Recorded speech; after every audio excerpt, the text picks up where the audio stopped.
Hi friends, Pammy Pam here today to read Otis. Everybody on the planet is reading Otis for Jumpstart's Read for the Record. Here's me.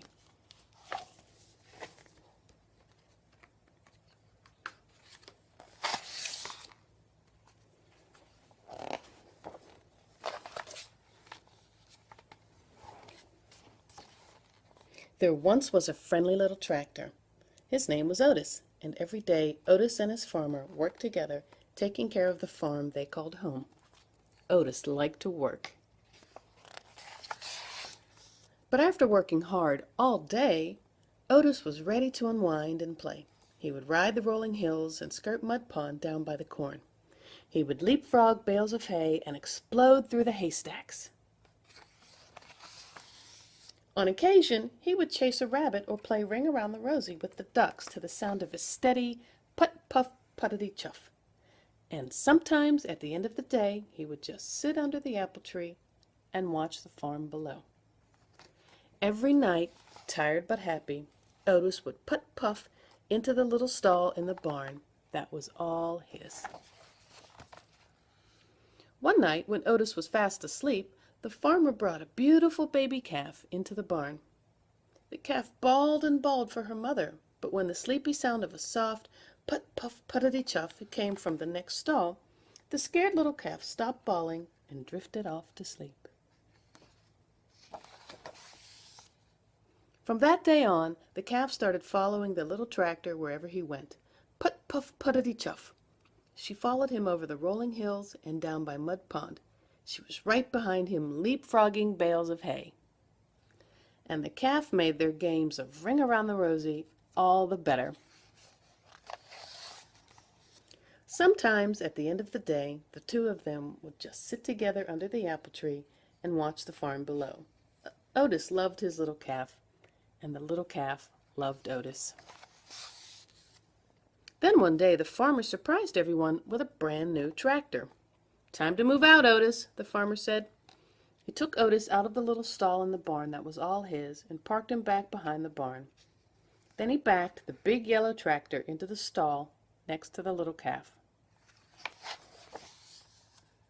But the little calf didn't like the big yellow tractor.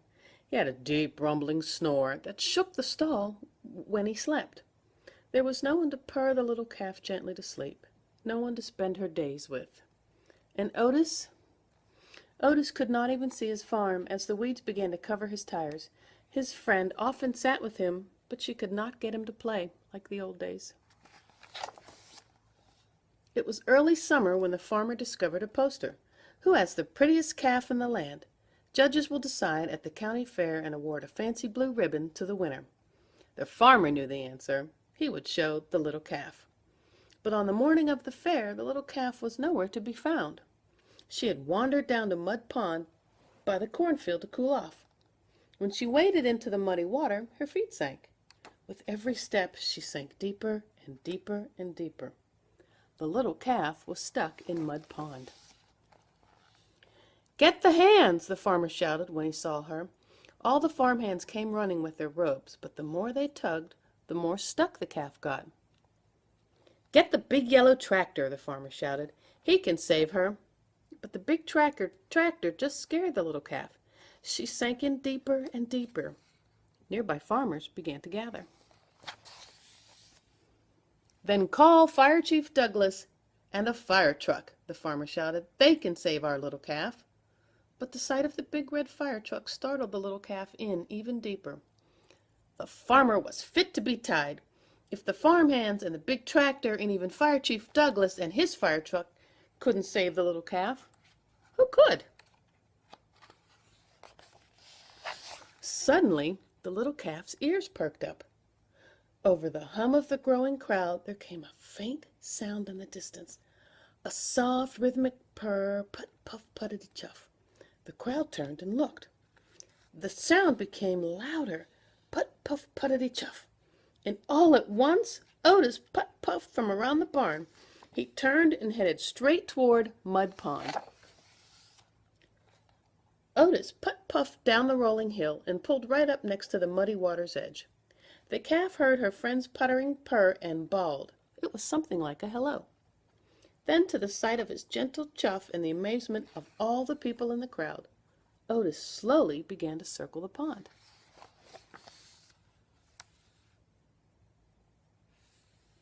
He circled, and the little calf turned and turned, never taking her eyes off of her friend.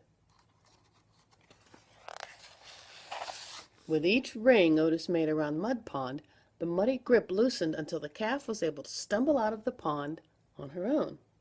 The two friends had found each other again. Otis led the calf right down the dusty road towards the village, and everyone threw flowers as they went, following them into town. It looked like a happy parade. No one needed a fancy blue ribbon to tell them that the calf was a special calf. Otis was a special tractor, and the two of them were special friends. From that day on, the farmer discovered that with Otis's puttering purr beside the chicken coop, his chickens laid more eggs. At milking time, with Otis's gentle chuff nearby, his cows produced more milk. On occasion, Otis even got to join the farmer in the big yellow tractor out in the fields. But often, at the end of the day, Otis would just sit with his friend under the apple tree and watch the farm below. The end. Wasn't that a great story? What's your favorite story that you like to read to your kids? Tell me at unconventionallibrarian.com. Also, check out Read for the Record and jumpstart.org.